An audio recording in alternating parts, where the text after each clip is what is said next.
जय हिंद एवरीवन। तो मैं रवि भाटी स्वागत करता हूं आप सभी का हमारे इस YouTube platform UB coaching classes पे। जैसा कि आप सभी को विदित है कि अपने एसएससी के सामान्य अध्ययन को कर रहे थे, जिसमें से मैं आपको एसएससी के अपने जो साइंस वाला सामान्य विज्ञान का है वो करवा रहा था, और इसी के साथ अपने जो जीके वाला पोर्शन है उसके थ्योरिकल कॉन्सेप्ट वाला मैं करवा रहा हूँ, जिसमें से लगभग अपने NCERT based one dictionary line approach कह सकते हैं फैक्ट करवा रहा हूँ। ठीक है, और जो क्वेश्चन है आपको वो सर करवा रहे हैं। ठीक है, तो वो क्लास आप लेना मत भूलिए। डेली क्लासेस आपकी मेरे बाद वो उनकी क्लास होती है, और क्लास को आप डेली कंटिन्यू देखा करो, रोज के रोज देखा करो। आप जो टाइमिंग होती है वही देखा करो, वहां पे अपने को खुद का डिसिप्लिन पता चलता है कि जो क्लास का टाइमिंग दिया हुआ उसी क्लास पे देखोगे तो डिसिप्लिन का पता चलता है कि कनेक्टिविटी है, रियल में कुछ कर दिखाने का जज्बा है हमारे अंदर। क्योंकि ये जो आलस्य है ना वो व्यक्ति को ले बैठता है, पहली बात तो ये। ठीक है, तो ज़्यादा देर ना लेते हुए अपने क्लास को स्टार्ट करते हैं कि आज अपने क्लास में क्या करेंगे। तो अपने लास्ट क्लास के अंदर पॉलिटिकल स्टार्ट किया था, राजनीतिक विज्ञान। तो आज अपने बात करेंगे राजनीतिक विज्ञान में। राजनीतिक विज्ञान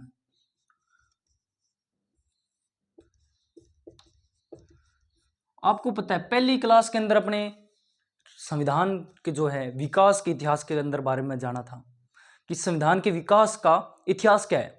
उसकी कार्रवाई से पहले उसकी जो कार्रवाई प्रारंभ हुई थी, संविधान के निर्माण की कार्रवाई, किसकी?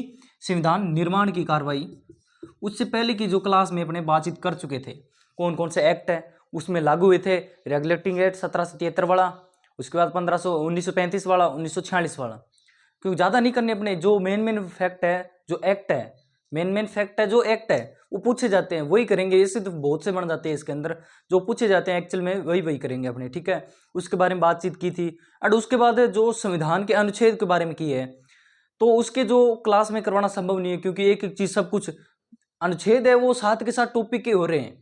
तो लास्ट क्लास के अंदर अपने बात कौन सी की थी? संसद वाली। ठीक है, लास्ट क्लास अपनी थी संसद की। संसद के बारे में इसके कितने भाग होते हैं, कितने सदन होते हैं, वो कौन से संविधान के अनुच्छेद के अंदर उनका उल्लेख किया गया है। तो वो सब बातें अपने साथ के साथ जो टॉपिक हो रहे हैं उनके साथ ही हो रही है उनकी, कि कौन से अनुच्छेद में कौन से किसका उल्लेख किया गया है। क्योंकि स्पेशली अपने करने की जरूरत ही नहीं पड़ेगी, साथ में फिर वो रट्टा मानना पड़ेगा उस चीज को कि अपने कर रहे हैं कोई चीज।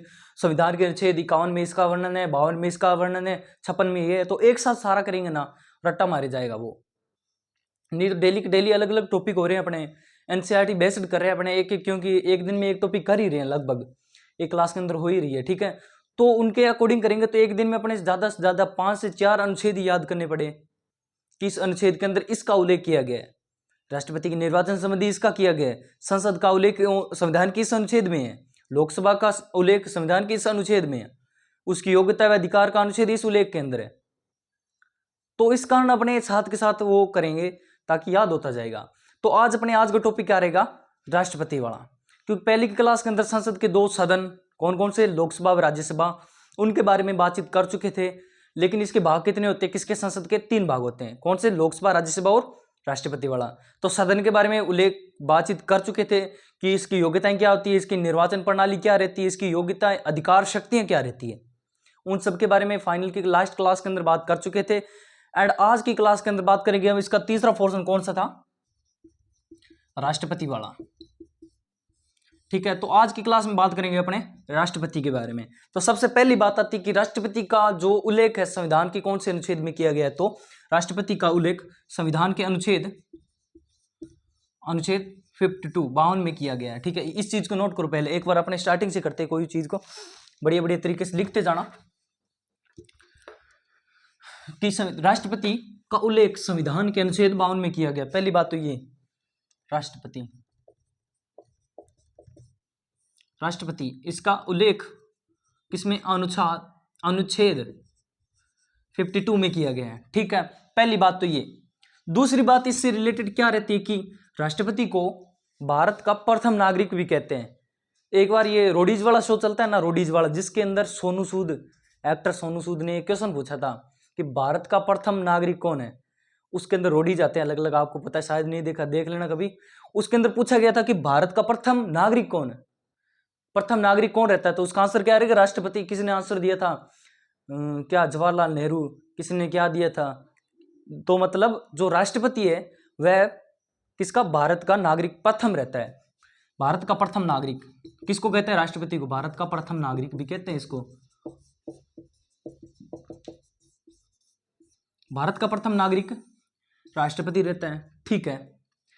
दूसरा, यह देश का संवैधानिक प्रधान माना जाता है। दूसरा फैक्ट क्या रहता है राष्ट्रपति का? कि राष्ट्रपति को भारत का संवैधानिक प्रधान माना जाता है।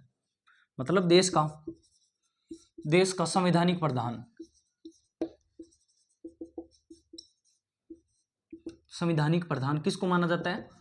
तो राष्ट्रपति को देश का संवैधानिक प्रधान माना जाता है, ठीक है। ये देखो, ये 2 पॉइंट आपके क्लियर हो गए। कौन सा? कि भारत का प्रथम नागरिक। तो इसका आंसर क्या रहेगा? पहले तो ये बताओ, भारत का प्रथम राष्ट्रपति कौन? तो भारत का प्रथम राष्ट्रपति राजेंद्र प्रसाद, डॉक्टर राजेंद्र प्रसाद। डॉक्टर राजेंद्र प्रसाद जो है भारत के प्रथम राष्ट्रपति माने जाते हैं, और ये भारत का प्रथम नागरिक भी कहे तो उसका आंसर भी यही रहेगा। हाँ जी सर,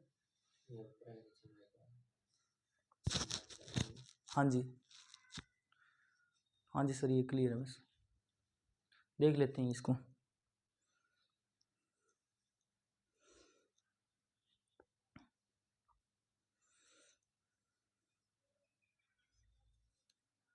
नीचे ये ऑन है, ठीक है। कि भारत का जो प्रथम नागरिक है, जो भारत का प्रथम नागरिक जो कौन होता है? राष्ट्रपति ही इसका भारत का प्रथम नागरिक माना जाता है। और भारत का जो प्रथम राष्ट्रपति है वह राजेंद्र प्रसाद को माना जाता है। और ये भारत का एकमात्र राष्ट्रपति है जो 2 बार तक शासनकाल इसने किया था। मतलब एकमात्र राष्ट्रपति जिसने 2 बार शासनकाल किया था, 2 बार ये नियुक्त हुआ राष्ट्रपति पद पे। कौन? राजेंद्र प्रसाद, ठीक है। ये है राष्ट्रपति से रिलेटेड कुछ एक पॉइंट। अब बात करते हैं कि राष्ट्रपति का प्रथम नागरिक मानते हैं, दूसरा संवैधानिक प्रधान भी माना जाता है। लेकिन एक्चुअल में जो कार्यपालिका की शक्तियां जो होती है वह नामात्र की होती है। किसके पास? राष्ट्रपति के पास नामात्र की कार्यपालिका शक्ति होती है। नामात्र की कार्यपालिका शक्ति, नामात्र की कार्यपालिका शक्ति होती है। रियल के अंदर इसकी शक्ति का प्रयोग किसके पास होता है? इसके पास नामात्र की। तो इसमें रियल में जो वास्तविकता में इसकी शक्तियों का प्रयोग कौन करता है? प्रधानमंत्री। प्रधानमंत्री जो है इसकी शक्तियों का प्रयोग रियल के अंदर करता है। तो नामात्र की कार्यपालिका शक्ति राष्ट्रपति के पास होती है, रियल में इसकी शक्तियों का प्रयोग कौन करता है? प्रधानमंत्री करता है। किसकी? राष्ट्रपति की शक्तियों का प्रयोग। और संघ की जो कार्यपालिका शक्ति जो होती है वो किसमें निहित होती है? राष्ट्रपति में। ये बात संविधान के अनुच्छेद 53 के अंदर, 52 के अंदर, तो संविधान के अनुच्छेद 52 के अंदर राष्ट्रपति के उल्लेख किया गया है, राष्ट्रपति शासन के बारे में उल्लेख किया गया है। लेकिन संविधान के अनुच्छेद 53 के अंदर क्या कहा गया है? कि संघ की जो कार्यपालिका शक्ति होती है, किसकी? संघ की कार्यपालिका शक्ति राष्ट्रपति में निहित होती है। ये संविधान के अनुच्छेद 53 के अंदर बात की गई है। आजकल आपको पता है क्वेश्चनों का जो लेवल है सारा एडवांस लेवल का हो गया, स्मार्ट तरीके से आने लग गए। तो क्वेश्चनों के अंदर आजकल डायरेक्टली कोई नहीं पूछता कि इसमें ये किया गया। आजकल क्वेश्चनों को सीधा उलझा के पूछते हैं कि मानो इस तरह संघ की कार्यपालिका शक्ति का उल्लेख कथनों वाले आते हैं। आपको पता है ऐसे तो नहीं 4 ऑप्शन देंगे आंसर बताओ, बहुत रेयर चांस होने लग गए और आगे आगे एग्जाम में इसका तो बिल्कुल खत्म होने लग जाए। 4 क्वेश्चन लाइनें कथन देके उसके नीचे आपको पता है ऑप्शनल वाले देते हैं। तो उनमें ये चीजें जो बहुत ही मतलब महत्वपूर्ण भूमिका निभाती है सर प्लीज, कि संघ की जो कार्यपालिका शक्ति है, संघ की कार्यपालिका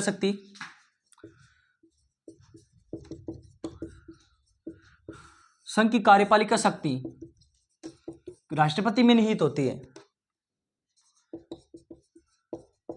संघ की कार्यपालिका शक्ति राष्ट्रपति में निहित मानी जाती है, निहित होती है, ठीक है। और ये कौन से संविधान के अनुच्छेद में उल्लेख किया गया? तो इसका क्या होगा? संविधान के अनुच्छेद 53 के अंदर, संविधान के अनुच्छेद 53 के अंदर उल्लेख किया गया कि संघ की कार्यपालिका शक्ति राष्ट्रपति में निहित होती है, ठीक है। अपने कोई भी चीज एक एक चीज फैक्ट के साथ याद करते जा रहे हैं ताकि रिवीजन के समय अपने को प्रॉब्लम ना आए वो चीजें। तो साथ के साथ क्लियर करते जा रहे हैं कि पहला क्या था अनुच्छेद 52 में, क्योंकि मैंने आपको स्टार्टिंग में बता दिया कि संविधान वाली जो अनुच्छेद वाली है वो क्लास मैंने नहीं लगाई। कारण यही था कि अपने साथ के साथ करेंगे, क्योंकि अपने सारा कुछ मिक्स करेंगे। अनुच्छेद 50 52 से लेके अंत तक भाग 1 से लेकर लास्ट तक तो सारा दही दपोड़िया हो जाना था, याद में नहीं रहना था, ये चीज आपको पता है, ठीक है। लेकिन यदि साथ के साथ करेंगे कोई भी फैक्ट के साथ, जो भी टॉपिक से रिलेटेड, कि ये टॉपिक अपने पता नॉर्मल सी बात है कि राष्ट्रपति वाला कर रहे हैं, लेकिन इसके अंदर पूछे कि संविधान के अनुच्छेद कौन से भाग के अंदर इसका उल्लेख किया गया, तो उसका आंसर क्या होगा कि 52 के अंदर राष्ट्रपति का।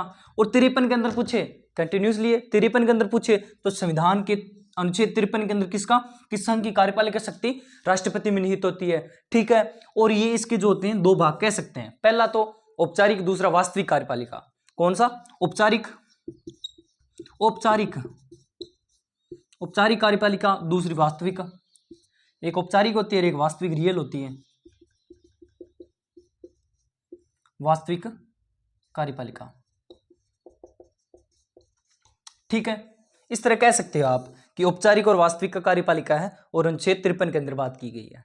यह था इसके संविधान के अनुच्छेद 53 के अंदर बात की गई। लेकिन अब बात करें 54 के अंदर, तो संविधान के अनुच्छेद 54 में इसके निर्वाचन से संबंधित उल्लेख किया गया, ठीक है, कि राष्ट्रपति का निर्वाचन जो है संविधान के अनुच्छेद 54 में इसका उल्लेख है। ये देखो, अब बात करते हैं राष्ट्रपति का निर्वाचन जो है वो संविधान के अनुच्छेद 54 में इसका उल्लेख मिलता है।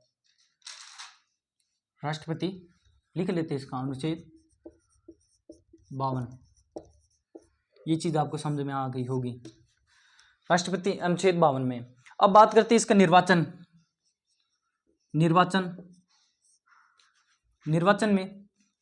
जो है इसका अनुच्छेद 54 में, इसका अनुच्छेद 54 के अंदर इसका निर्वाचन के बारे में उल्लेख किया गया है, ठीक है। तो पहली बात, इसका निर्वाचन जो है चुनाव वाला कराता कौन है, तो इसका चुनाव जो है, पहले तो कराता कौन है, कराता है कौन? चुनाव आयोग। किसका? राष्ट्रपति का चुनाव आयोग, ठीक है। लेकिन करता कौन है? करता है कौन? निर्वाचक मंडल। ये चीज आप थोड़ा सा ध्यान में रखना, इस चीज को, कंफ्यूज होने वाली बात है, बड़े कंफ्यूज हो जाते हैं ब्रिलियंट स्टूडेंट भी, कि इसका जो चुनाव है चुनाव आयोग कराता है, दूसरा निर्वाचक मंडल इसका चुनाव करता है, किसका? राष्ट्रपति का। और ये संविधान के अनुच्छेद कौन से में भाग में उल्लेख किया गया है, तो संविधान के अनुच्छेद 54 के अंदर इसका उल्लेख किया गया है, ठीक है। 52 के अंदर ये था, 53 के अंदर साथ में लिखते जाएंगे, 53 में संघ की कार्यपालिका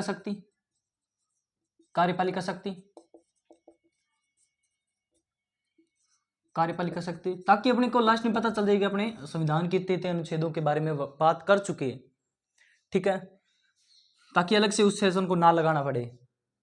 संघ की कार्यपालिका शक्ति यदि हो सके तो वो अलग से बनाएंगे, क्योंकि एक ट्रिक भी मैं सोच रहा हूँ, ट्रिक की तरफ से बनाए, एक ट्रिक सोच के किस तरह उसको रिलेट करके आसान तरीके से याद कर सकें, वो भी अपने करेंगे हो सके तो, नहीं तो लगभग यहाँ से हो जाएगा क्लियर मेरे अनुसार। तो 53 के अंदर, 52 में ये था, 53 में संघ की कार्यपालिका शक्ति, और 54 के अंदर इसके निर्वाचन मंडल यानी चुनाव के द्वारा। और इसकी जो निर्वाचन की रीति जो मानी जाती है, इसकी निर्वाचन रीति जो है वो कौन सी होती है? एकल संक्रमणीय मत पद्धति के अनुसार इसका चुनाव होता है, एकल संक्रमणीय मत पद्धति,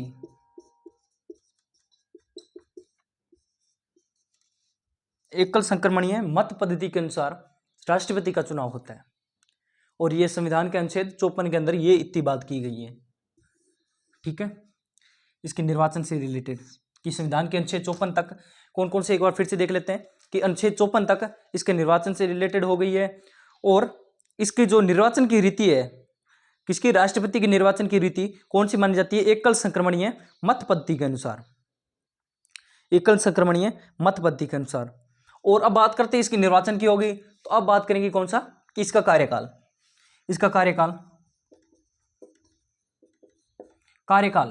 कार्यकाल का उल्लेख संविधान के कौन से अनुच्छेद में? तो संविधान के अनुच्छेद 56 में,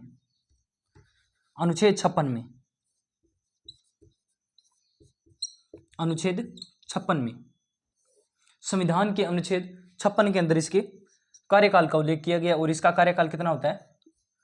5 वर्ष माना जाता है, ठीक है, कि जो इसका चुनाव आयोग यानी कि इसका कार्यकाल है किसका? राष्ट्रपति का 5 वर्ष माना जाता है। ये देखो एक बार फिर से देख लो स्क्रीन पे भी कौन कौन से एक बार इंपॉर्टेंट जो भी है। एक तो ये संविधान 52 के अंदर राष्ट्रपति का, 53 में संघ की कार्यपालिका शक्ति, 54 के अंदर इसके निर्वाचन से रिलेटेड, और इसकी जो रीति है किसकी, निर्वाचन की रीति जो है किसकी, राष्ट्रपति की, कौन सी होती है, एकल संक्रमणीय मत पद्धति के अनुसार, एकल संक्रमणीय मत पद्धति। इंपॉर्टेंट है ये, कई बार एग्जाम में पूछा गया ये। और ये कार्यकाल जो है कितना होता है, 5 वर्ष होता है इसका कार्यकाल। और ये संविधान के अनुच्छेद 56 के अंदर इसके कार्यकाल का उल्लेख किया गया है। यहाँ से अब देखो कितने क्वेश्चन इंपॉर्टेंट बन सकते हैं कि संविधान के अनुच्छेद के अंदर 56 के अंदर इसके कार्यकाल का उल्लेख किया गया है। और इसके जो दोबारा निर्वाचन होने की जो प्रक्रिया है वो संविधान के अनुच्छेद 57 के अंदर किए गए। एक ये भी देख लो, दोबारा जो चुनाव होते हैं ना कई बार, तो दोबारा चुनाव होने की जो, वो संविधान के अनुच्छेद 57 के अंदर, अनुच्छेद 57 में, अनुच्छेद 57 के अंदर,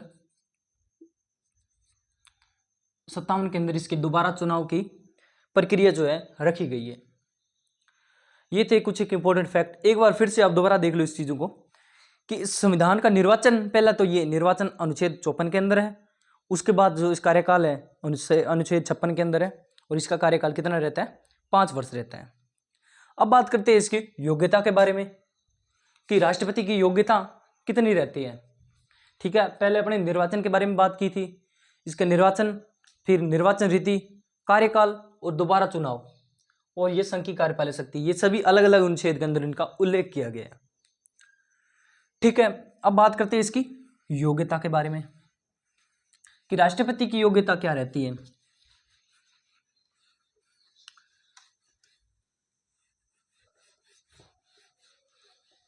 राष्ट्रपति की योग्यता,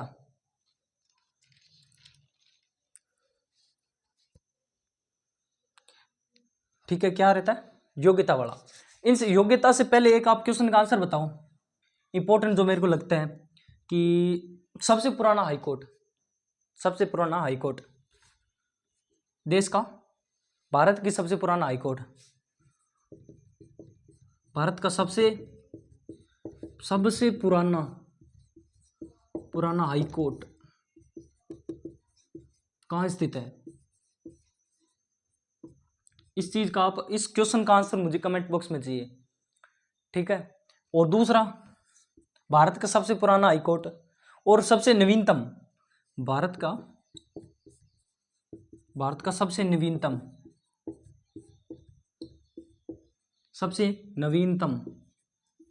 नवीनतम हाईकोर्ट। इन क्वेश्चन का आंसर देखो एक बार जल्दी से, किस भारत का सबसे पुराना हाईकोर्ट और सबसे नवीनतम हाईकोर्ट।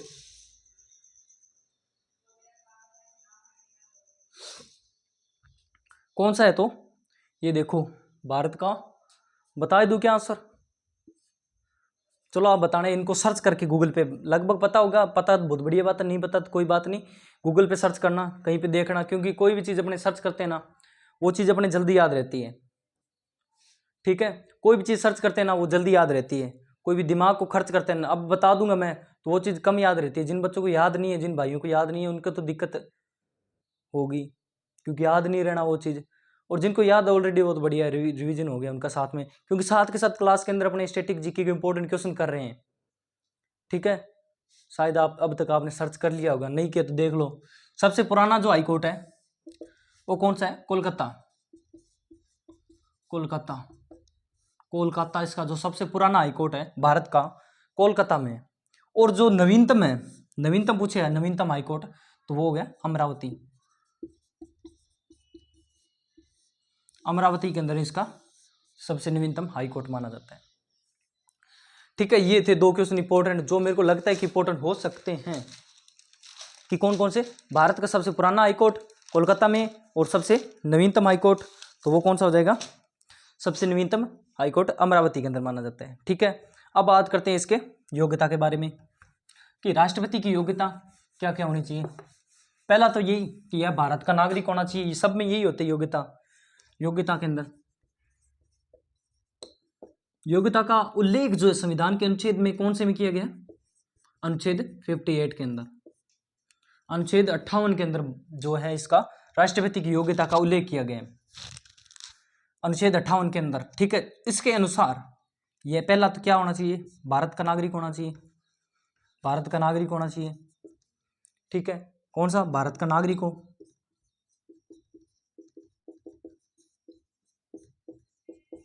भारत का नागरिक हो पहला। दूसरा, इसकी आयु जो है 35 वर्ष हो, कम से कम 35 वर्ष हो, स्वदेशी की 35 वर्ष हो। ठीक है, तीसरा वही कि किसी सरकारी पद पर सेवानिवृत्त ना हो, यही सरकारी पद पर सेवानिवृत्त ना हो।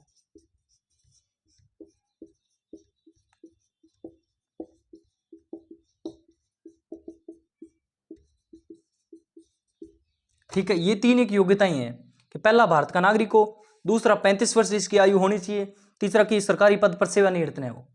ये तीन योग्यताएं हैं तो उसके अनुसार राष्ट्रपति पद के लिए एलिजिबल माना जाता है, और इसके जो उल्लेख है संविधान के अनुच्छेद 58 के अंदर किया गया है। ठीक है, आप कह रहे होंगे आप तो थोड़ा थोड़ा फैक्ट करवा रहे हो, सीधा ही डीप से नहीं करवा रहे, तो मैंने भाई साहब को बता दी कि अभी एक बार थोड़ा यही करेंगे बेसिक चीजें, क्योंकि कोई चीज के बारे में अपने नॉलेज होगा ना, फिर ही उसको लेवल से करने में मजा आता है। कोई चीज़ का पता ही नहीं होगा, डीप से कर रहे हैं उस चीज़ को, तो उस चीज़ का फायदा नहीं है। एक टॉपिक को लेके बैठ के हफ्ता लेके चलेंगे, इस तरह सिलेबस नहीं होगा। पहले पहले अपन नज़र मार लेते हैं, ये ठीक है, ये है। उसके बाद मैंने आपको कहा दूसरी प्ले लिस्ट जो भी बनेगी उसके अंदर अपने बेसिक से ना करके, बेसिक वाला तो अपना पहले कंप्लीट हुआ होगा, ये आपको पता ही है। उसके बाद अपना सीधा एडवांस लेवल का करेंगे, जिसके अंदर अपने कथन वाले क्वेश्चन, और उसमें साथ के साथ अपने क्वेश्चन भी करेंगे, मिक्स प्रैक्टिस मैं भी करवाऊंगा आपको साथ के साथ। जो अपने टॉपिक पहले पीछे वाले, जैसे अब आज क्लास हुई है, तो इससे पहले जो भी क्लास हो चुकी है उस क्लास के अंदर जितने भी क्वेश्चन हो चुके हैं, मतलब जितने टॉपिक हो सके उनसे कितने क्वेश्चन बन सकते हैं, तो पहले जो क्लास स्टार्ट होगी उससे पहले जो पुरानी क्लास के अंदर जितने भी टॉपिक करवाएं उनमें से कितने इंपॉर्टेंट क्वेश्चन बन सकते हैं, पहले उनका 5-10 मिनट रिव्यू देखेंगे, जल्दी जल्दी भी कितने कौन से बन सकते हैं। उसके बाद अपनी जो क्लास को स्टार्ट करेंगे। ठीक है, और बाकी बढ़िया तरीके से चल रहा है मेरे हिसाब से, कोई दिक्कत नहीं है। कोई दिक्कत है तो आप कमेंट बॉक्स में कमेंट किया करो। राइटिंग वगैरह समझ आ रही, बाकी राइटिंग का आपने क्या करना है, कोई चीज़ को समझाना चाहिए। मैंने आपको पहले भी बताया, जैसे कि जनरल साइंस की मेरी क्लासें चल रही है, मैंने उसमें आपको पूरी तरह से समझाया कि कोई भी चीज़ बोर्ड के ऊपर डिफाइन नहीं की जाती। बोल के सब कुछ बता देंगे आपको ये चीज़, लेकिन फील तो आपको आना चाहिए, समझ में आना चाहिए उस चीज़ को। मैं कोई चीज़ लिखूँ सीधा, सरकारी पद पर सेवानिवृत्त न हो, भारत का नागरिक हो, 35 वर्ष हो, आपको पता है 35 वर्ष क्या है, तो इसकी न्यूनतम आयु, इतने तो कॉमन सेंस है आपको। या सुंदर सुंदर शब्दों में सजा के लिखूं मैं, इनको सजाने की जरूरत है नहीं, आपको समझ में आ रहा सारा कुछ, इतनी भी घटिया नहीं है जितना कह रहे हैं। एक भाई साहब कह रहे थे कि राइटिंग थोड़ी सुधारो, क्या कमी है इसमें, बढ़िया चल रही है, सारा कुछ सही तो है, सर की भी बढ़िया है राइटिंग, इतनी भी नहीं है माड़ी। ठीक है, तो क्या राष्ट्रपति का उल्लेख कौन से संविधान के, इसकी योग्यता जो है संविधान के अनुच्छेद 58 में की गई है, तो भारत का नागरिक हो, दूसरा 35 वर्ष इसकी आयु मानी जाती है। ठीक है, चुनाव लड़ने के लिए योग्यता इसकी एलिजिबिलिटी मानी जाती है, दूसरा सरकारी पद पर सेवानिवृत्त न हो। ठीक है, उसके बाद जो संविधान का अनुच्छेद है 58 के बाद संविधान का अनुच्छेद 59, अनुच्छेद 59 के अंदर ये बताया गया कि ये पागल व दिवालिया ने घोषित किया जाओ। ठीक है, पागल व दिवालिया न घोषित किया गया हो, पागल व दिवालिया,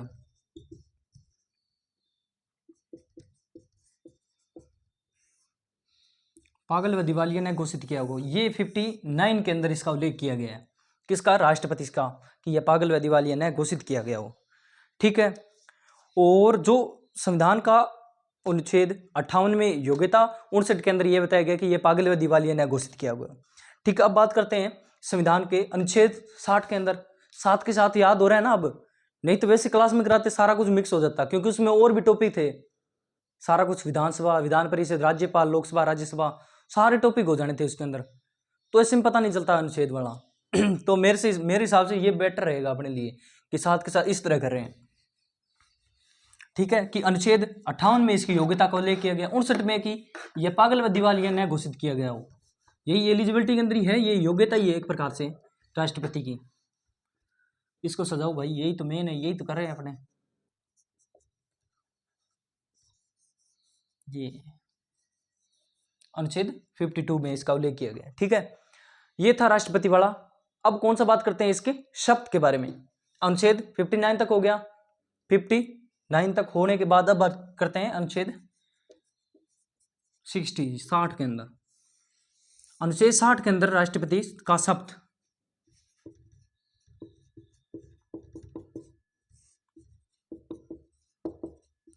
ये है कि अनुच्छेद 58 में तो आपको पता है योग्यता बताएगी।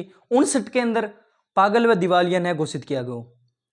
ठीक है, और दूसरा अनुच्छेद 60 के अंदर राष्ट्रपति का शपथ जो है कौन से सुप्रीम कोर्ट के जो मुख्य न्यायाधीश है वो राष्ट्रपति को शपथ दिलाते हैं। सुप्रीम कोर्ट के मुख्य न्यायाधीश, सुप्रीम कोर्ट के मुख्य न्यायाधीश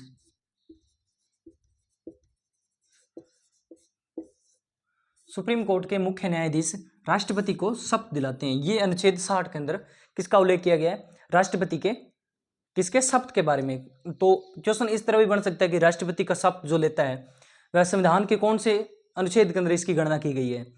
तो इसका आंसर क्या हो जाएगा, संविधान के अनुच्छेद 60 के अंदर भी इसका उल्लेख किया गया कि राष्ट्रपति को शपथ संविधान के अनुच्छेद 60 के अंदर दी जाती है। ठीक है, नेक्स्ट करते हैं कौन सा, ये हो गया संविधान के अनुच्छेद 60 के अंदर की राष्ट्रपति को मतलब शपथ का उल्लेख संविधान के अनुच्छेद 60 के अंदर किया गया है। और संविधान के अनुच्छेद 60 के होने के बाद करते हैं कौन सा, अनुच्छेद 61। अनुच्छेद 61 के अंदर राष्ट्रपति जो मतलब महाभियोग की स्थिति जो रहती है, महाभियोग लगाने की प्रक्रिया वो 61 के अंदर रहती है।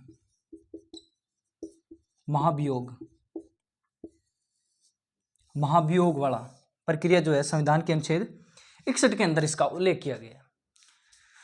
एक बार फिर से देखो कि अनुच्छेद 60 के अंदर राष्ट्रपति का जो शपथ का है उसका उल्लेख किया गया है और संविधान के अनुच्छेद 61 के अंदर महाभियोग के बारे में वर्णन किया गया है कि महाभियोग की प्रक्रिया जो है संविधान के अनुच्छेद 61 के अंदर उल्लेख किया गया है। ठीक है, अब बात करते हैं कि राष्ट्रपति की जो कार्य शक्तियां, अधिकार व शक्तियां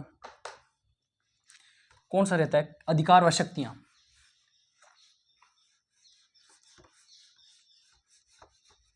ठीक है, राष्ट्रपति की अधिकार व शक्तियां, अधिकार व शक्तियां, अरे ये तो बिल्कुल ही नहीं चल रहा, चलो उसमें एक डाल लेते हैं। राष्ट्रपति की अधिकार व शक्तियां,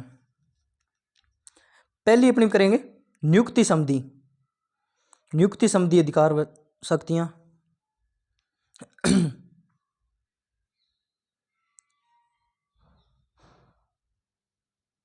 ठीक है, नियुक्ति संबंधी अधिकार व शक्तियां।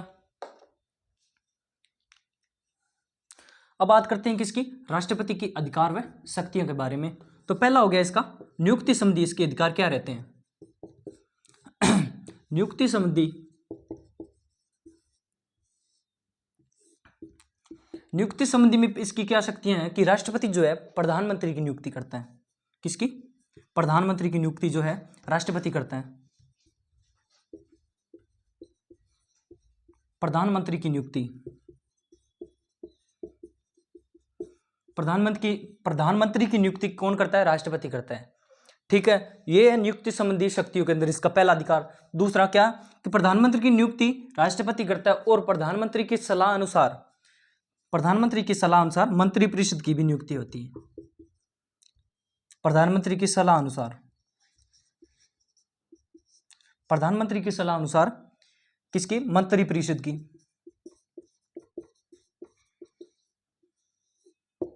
मंत्रिपरिषद की।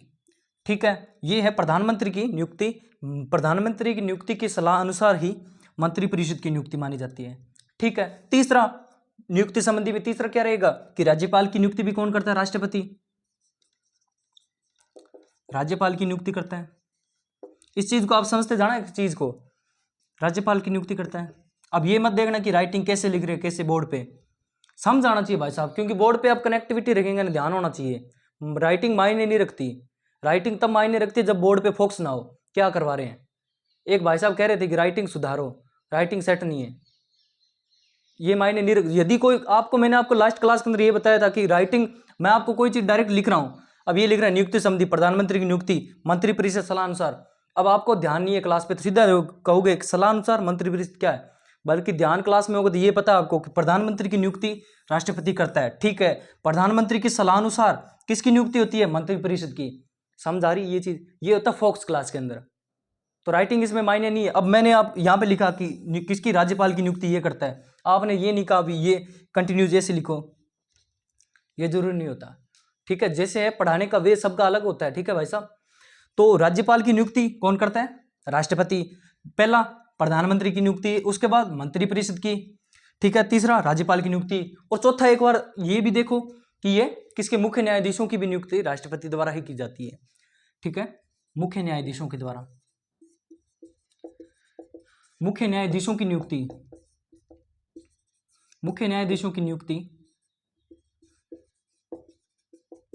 मुख्य न्यायाधीशों की नियुक्ति भी राष्ट्रपति के द्वारा ही की जाती है। यह है नियुक्ति संबंधी अधिकार किसके, राष्ट्रपति की नियुक्ति संबंधी अधिकार। अब बात करते हैं कि विधायी शक्ति, विधायी शक्ति भी कौन कौन सी रहती है इसकी, विधायी शक्ति, ठीक है। आज की क्लास के अंदर अपनी शक्तियों के बारे में तो बात कर ही लेते हैं। शक्तियां, हाँ एक मिनट, ये थोड़ा सा रह गया, ठीक है। मेरे बाद में सर की क्लास रहेगी आपकी।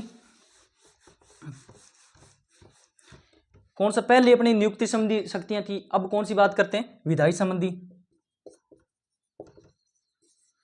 विधायी संबंधी शक्तियां, विधायी शक्तियां। विधायी शक्तियों में यही रहता है कि कोई भी धन विधेयक जो है प्रस्तुत करने की, मतलब बिना हस्ताक्षर के कोई भी विधेयक कानून नहीं बन सकता, बिना राष्ट्रपति के हस्ताक्षर के, बिना राष्ट्रपति के हस्ताक्षर के,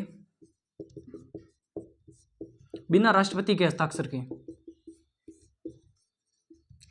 राष्ट्रपति के बिना हस्ताक्षर के,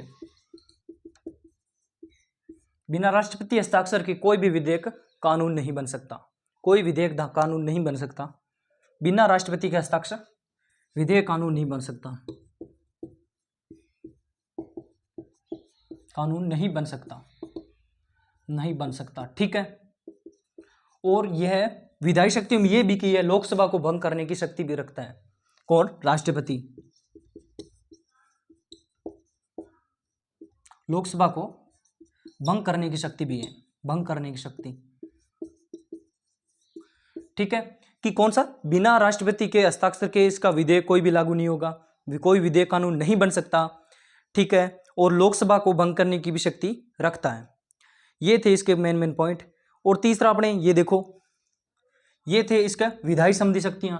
सैन्य शक्ति, सैन्य शक्ति, सैन्य शक्ति में ये रहता है कि जो तीनों शक्तियां, तीनों जो सेनाएं हैं, कौन सी, जल सेना, वायुसेना और थल सेना, जल थल और वायुसेना, तीनों के जो रक्षा मंत्री है वो कौन, उनकी नियुक्ति कौन, वो राष्ट्रपति के द्वारा ही बनाए जाते हैं, ठीक है। मतलब सैन्य संबंधी शक्ति इसी में रहती है। सैन्य संबंधी का मतलब कोई भी युद्ध की प्रारंभ हुआ है तो बिना राष्ट्रपति के बात किए हुए, बिना उनके बातचीत के वो प्रारंभ नहीं कर सकते, और बिना उनके बातचीत के वो किसी मतलब युद्ध को बंद भी नहीं कर सकते। ये राष्ट्रपति के पास सैन्य शक्ति रहती है, ठीक है। दूसरा, पहला ये हो गया विधायी शक्तियां, सैन्य शक्तियां। तो ये कुछ एक इंपॉर्टेंट शक्तियां हैं जो किसकी, राष्ट्रपति की मानी जाती है। तीसरा एक और इंपॉर्टेंट रहता है समाधान वाला, समाधान की शक्ति। समाधान की शक्ति मतलब राष्ट्रपति के पास इतनी पावर रहती है, इतनी शक्ति रहती है कि ये किसी की भी सजा सुनाई जाने के बाद भी ये कम कर सकते हैं, कम यानी कि निरस्त भी कर सकते हैं शक्ति, जिसका उल्लेख संविधान के अनुच्छेद आई होप 72 के अंदर किया गया है। संविधान के अनुच्छेद 72 के अंदर इसका उल्लेख किया गया है कि संविधान, समाधान की शक्ति जो है राष्ट्रपति के द्वारा की जाती है, जो संविधान के अनुच्छेद 72 के अंदर इसका उल्लेख मिलता है। तो आज की क्लास के अंदर अपने किया था क्या कि जो राष्ट्रपति है उसका निर्वाचन कैसे हो, उसकी योग्यता, कार्यकाल, संविधान का मतलब अनुच्छेद कौन कौन से में इसका उल्लेख किया गया। मेन पॉइंट तो यही रहता है अपने, क्योंकि लास्ट क्लास में इसका उल्लेख करना था, लेकिन ये अपना मेन रहता है कि कौन से अनुच्छेद में इसका उल्लेख किया गया, ठीक है। तो ये था। और आप ये क्लास होने के बाद अभी ये बताओ आप कुछ एक इंपॉर्टेंट क्वेश्चन, क्योंकि साथ के साथ अपने स्टैटिक जीके भी क्वेश्चन कर रहे हैं।